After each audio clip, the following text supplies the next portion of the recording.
Assalamualaikum warahmatullahi wabarakatuh. Perkenalkan, nama saya Ilham Ramadan dari kelas B dengan NIM 1257050084. Di sini saya akan memaparkan kembali apa yang telah saya pelajari dari materi The Ghost in the Machine. The Ghost in the Machine adalah sebuah istilah dari filosofis, seorang filsuf dari Inggris kurun satu yang bernama Gifford Ryle yang dipopulerkan pada tahun 1949. Jadi dalam The Ghost in the Machine artinya itu hantu yang berada di mesin.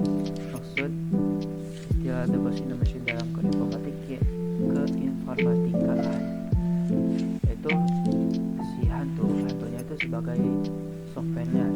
Nah, The Machine itu hardware-nya itu, jadi maksudnya itu si software itu memberikan jiwanya kepada hardware untuk menjalankan sebuah program.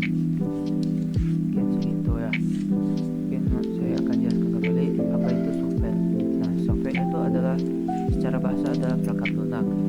Nah, sedangkan secara istilah ialah sebuah kumpulan data dan instruksi digital yang tidak memiliki bentuk fisik namun berfungsi untuk menjalankan atau mengarahkan perangkat keras komputer untuk melakukan tugas tertentu. Nah, apa itu hardware? Hardware adalah komponen fisik. Ya, contohnya kayak keyboard, monitor, case, RAM, PSU, VGA, motherboard, dan sebagainya. Terus apa sih perbedaan dari software dan hardware? Software itu tidak berbentuk, seperti yang saya katakan, tidak berbentuk, tidak bisa diraba, tidak bisa dilihat. Fungsinya itu sebagai mediator user dengan hardware. Fungsi yang kedua itu mengatur cara kerja hardware. Sedangkan hardware adalah komponen fisik yang sudah saya jelaskan tadi, terus tidak dapat dilihat ataupun disentuh. Fungsinya itu sebagai wadah software untuk menjalankan instruksi yang telah diberikan oleh software ini.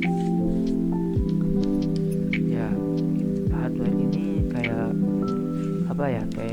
input yang kita berikan. Contohnya dalam keyboard deh, kita memencet huruf I maka akan keluar huruf I di softwarenya atau di layarnya gitu.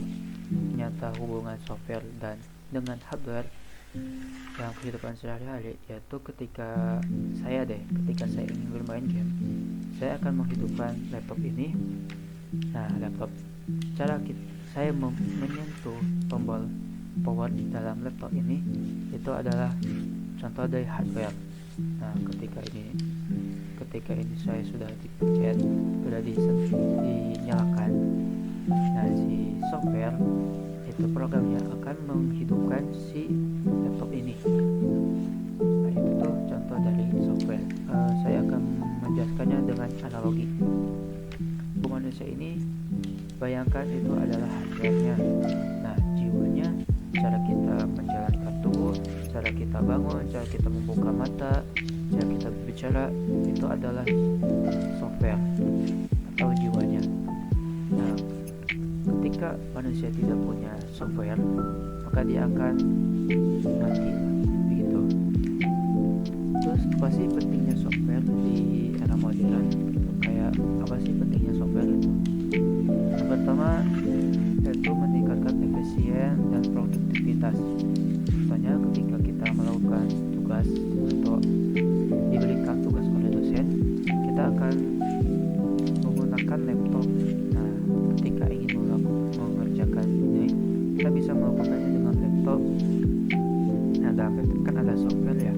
Nah, software itu kan ada aplikasi ya dalam software itu. Nah, aplikasi ini bisa membantu kita mengerjakan tugas yang tadi diberikan oleh dosen ini. Terus yang kedua itu meningkatkan soft skill. Contohnya ketika ingin belajar sesuatu, kita bisa mencarinya dari YouTube. Nah, itu software. Terus yang ketiga itu peluang bisnis dan cuan.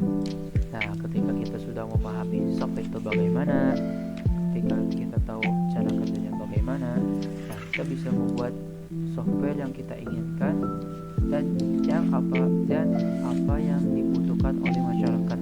Nah, kita bisa jual itu software. Kita bisa menghidupkan atau meningkatkan kehidupan ekonomi kita. Maaf jika banyak kesalahan. Sekian dari saya. Wassalamualaikum warahmatullahi wabarakatuh.